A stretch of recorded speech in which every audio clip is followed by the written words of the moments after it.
نحمده ونصلي على رسوله الكريم أما بعد فأعوذ بالله من الشيطان الرجيم بسم الله الرحمن الرحيم يا أيها الذين آمنوا اتقوا الله وكونوا مع الصادقين۔ اللہ تبارک و تعالی اپنے کلام عظیم میں ارشاد فرما رہا ہے، اے ایمان والو اللہ سے ڈرو اور سچے لوگوں کی صحبت اپناؤ۔ اللہ تبارک و تعالی نے تقوی اور پرہیزگاری کے ساتھ سچے لوگوں کی صحبت اپنانے کا اس لیے حکم دیا کہ جو اپنا تعلق، اپنا میل جول اور اٹھنا بیٹھنا سچے اور اچھے لوگوں کے ساتھ رکھتا ہے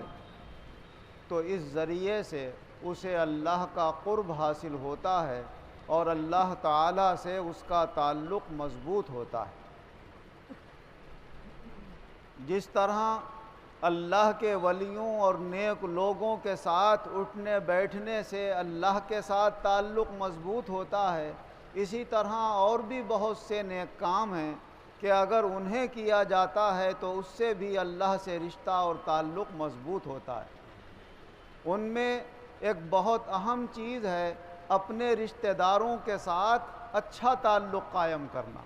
اور ان کے ساتھ اچھا سلوک رکھنا، اپنے رشتے کو جوڑنے کی اور ملانے کی کوشش کرتے رہنا۔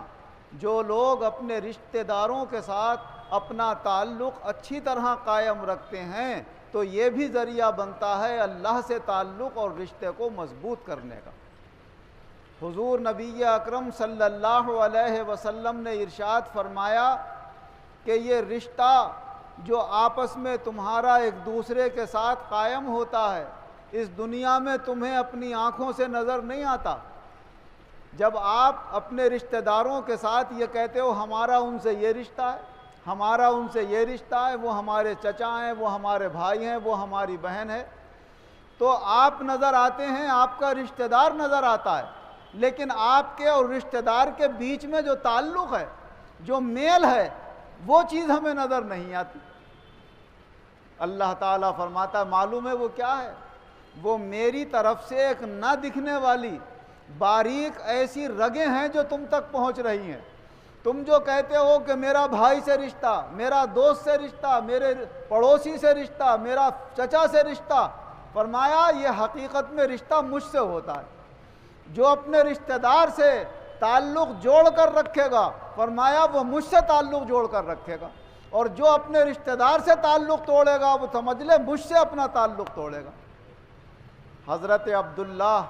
بن عمر رضی اللہ عنہ روایت کرتے ہیں کہ حضور صلی اللہ علیہ وسلم نے ارشاد فرمایا کہ جب اللہ تعالیٰ نے اپنی مخلوق کو پیدا کیا تو ساری مخلوق میں رشتہ بھی اللہ کی ایک مخلوق ہے۔ فرمایا جب اس رشتے کو پیدا کیا تو یہ اللہ سے ایسے درخواست کرنے لگا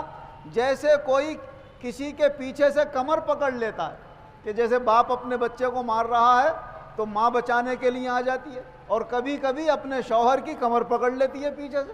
یا بڑا بھائی بچانے کے لیے آتا ہے تو کمر پکڑ لیتا ہے، وہ کہتا ہے چھوڑ دو اسے، چھوڑ دو اسے۔ تو ایسے ہی وہ اللہ تعالیٰ سے رو رو کے فریاد کرتا ہے اور درخواست کرتا ہے اور کہتا ہے باری تعالیٰ تو نے مجھے پیدا تو کر دیا مگر لوگ مجھے توڑیں گے۔ تو ہمیں نہیں دکھتا وہ توڑنا، لیکن اس کو تکلیف ہوتی ہے رشتے کو جس کو ہم توڑتے ہیں اور کاٹتے ہیں۔ تو اللہ تبارک و تعالیٰ نے فرمایا کیا تو اس بات سے راضی نہیں ہے؟ جو تجھے جوڑ کر رکھے میں اسے جوڑ کر رکھوں گا، اور جو تجھے توڑے گا میں اسے توڑ دوں گا۔ تو اللہ تبارک و تعالیٰ ان لوگوں کو اپنے سے جوڑ کر رکھتا ہے اور ان کے حالات کو بھی جوڑ کر رکھتا ہے جو اپنے رشتہ داروں کے ساتھ اچھا سلوک کرتے ہیں۔ حضور صلی اللہ علیہ وسلم نے ارشاد فرمایا جو شخص یہ چاہتا ہے کہ اس کے رزق میں خوب خیر و برکت ہو اور اس کی موت کو بھلا دیا جائے، یعنی اس کی عمر لمبی ہو جائے، تو اسے چاہیے کہ اپنے رشتہ داروں کے ساتھ اچھا سلوک کرے۔ اور ایک حدیث پاک میں حضور صلی اللہ علیہ وسلم نے ارشاد فرمایا کہ رشتے کو ملانا اور رشتہ داروں کے ساتھ اچھا سلوک کرنا یہ نہیں کہلاتا ہے کہ کسی رشتہ دار نے آپ کے ساتھ کوئی اچھا سلوک کیا تو بدلے میں آپ نے اس کے ساتھ اچھا سلوک کر دیا۔ فرمایا یہ رشتہ ملانے والا نہیں، یہ تو بدلہ کرنے والا ہوا۔ فرمایا رشتہ ملانے والا تو وہ ہے کہ رشتہ دار چاہیں تم سے غلط سلوک کریں، چاہیں وہ تمہارے ساتھ اچھا معاملہ نہ کریں، لیکن پھر تم اللہ کی خاطر اپنے رشتہ داروں کے ساتھ اچھا معاملہ رکھو، تو فرمایا اسے کہتے ہیں رشتے کو ملانا۔ سل من قطعک واعف عمن ظلمک واحسن الی من اساء الیک، جو تم سے رشتہ توڑے تم اس سے رشتہ جوڑنے کی کوشش کرو، جو تمہارے اوپر ظلم کرے تم اسے معاف کر دو، جو تمہارے ساتھ برا سلوک کرے تم اس کے ساتھ اچھا سلوک کرو۔ تو یہ اللہ تبارک و تعالیٰ کے یہاں بہت بڑے مرتبے کا ذریعہ اور اللہ کے قرب حاصل کرنے کا اور اللہ سے تعلق مضبوط کرنے کا ذریعہ ہوتا ہے۔ ہم اور آپ آج بہت سارے معاملات میں اپنی اپنی زندگیوں پر غور کریں، دوستوں کے ساتھ اچھے تعلق نظر آ جائیں گے، اور کسی کے ساتھ پارٹی والوں کے ساتھ اچھے تعلق نظر آ جائیں گے، لیکن رشتہ داروں کے ساتھ زیادہ اچھے تعلق قائم نہیں رہتے، اور جب سمجھایا جاتا ہے تو عام طریقے سے لوگ یہی کہتے ہیں کہ وہ ہمارے ساتھ ایسا کرتے ہیں، وہ ہمارے ساتھ ویسا کرتے ہیں۔ اسی کے بارے میں رسول اکرم صلی اللہ علیہ وسلم فرما رہے ہیں تم یہ مت دیکھو کہ تمہارے ساتھ رشتہ دار کیا کر رہے ہیں، تم اسے برداشت کر کے جب وہ تمہیں ملیں اور تم ان کے یہاں جاؤ یا اپنے یہاں بلاؤ تو تم ان کے ساتھ اچھا سلوک کرنے کی کوشش کرو۔ یہ بھی اللہ تبارک و تعالیٰ سے تعلق بڑھانے کا ذریعہ ہے۔ اور جو صحبت بتائی اللہ تعالیٰ نے اپنے نیک اور مقرب بندوں سے، اس صحبت کا اثر تو یہ ہوتا ہے کہ شیخ سعدی رحمۃ اللہ علیہ فرماتے ہیں گلے خوشبوئے در حمام روزے رسید از دست محبوب بدستم، کہ میں ایک دن غسل خانے میں غسل کر رہا تھا، میرے ایک چاہنے والے نے مجھے خوشبودار صابن دیا اور کہا لے اس سے لگا کر تم غسل کرو، دیکھو اس میں کتنی مہک ہے۔ بدو گفتم کہ مشکی یا عبیری کہ از بوئے دلا ویزے تو مستم، بگفتہ من گلے ناچیز بودم ولیکن مدت باگل نشستم، جمال ہم نشیں در من اثر کرد وگرنہ من ہما خاکم کے ہستم۔ میں اس صابن سے کہنے لگا ارے تو مشک ہے یا عنبر ہے، تیری تو خوشبو سے میں مہکا جا رہا ہوں۔ تو وہ کہنے لگا میں تو ایک ناچیز مٹی تھا، چربی کا بنا لیا جائے صابن، کسی اور کا تو چربی میں خوشبو تھوڑی ہوتی ہے، اس چربی کو جب خوشبوئیں میں بسا لیا جاتا ہے تب اس کے اندر خوشبو پیدا ہوتی ہے۔ تو کہنے لگا بس جس کے ساتھ مجھے رکھا گیا ہے اس کے جمال نے میرے اندر اثر کر دیا، ورنہ میں تو وہی مٹی ہوں جو تمہیں نظر آ رہے ہوں۔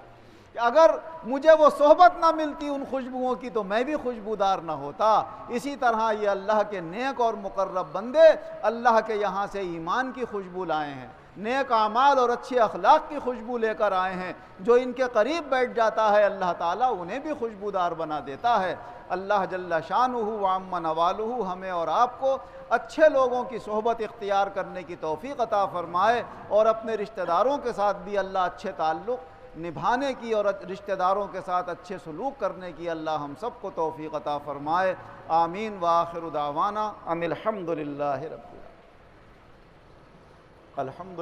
رب العالمین والعاقبۃ للمتقین والصلاة والسلام علی خیر خلقہ محمد وآلہ واصحابہ اجمعین۔ اے اللہ ہمارے گناہوں کو معاف فرما، آئندہ گناہوں سے بچنے کی توفیق عطا فرما، دنیا کی فکر سے زیادہ ہمیں آخرت کی فکر عطا فرما۔ اے اللہ یہ چھوٹی زندگی ہے، یہاں کی تیاریاں بھی ہماری بہتر فرما، اور جو لمبی زندگی ہے وہاں کی تیاریاں بھی بہتر فرما، دونوں جہان میں ایمان و عزت کے ساتھ شاندار کامیابی عطا فرما۔ آمین بجاہ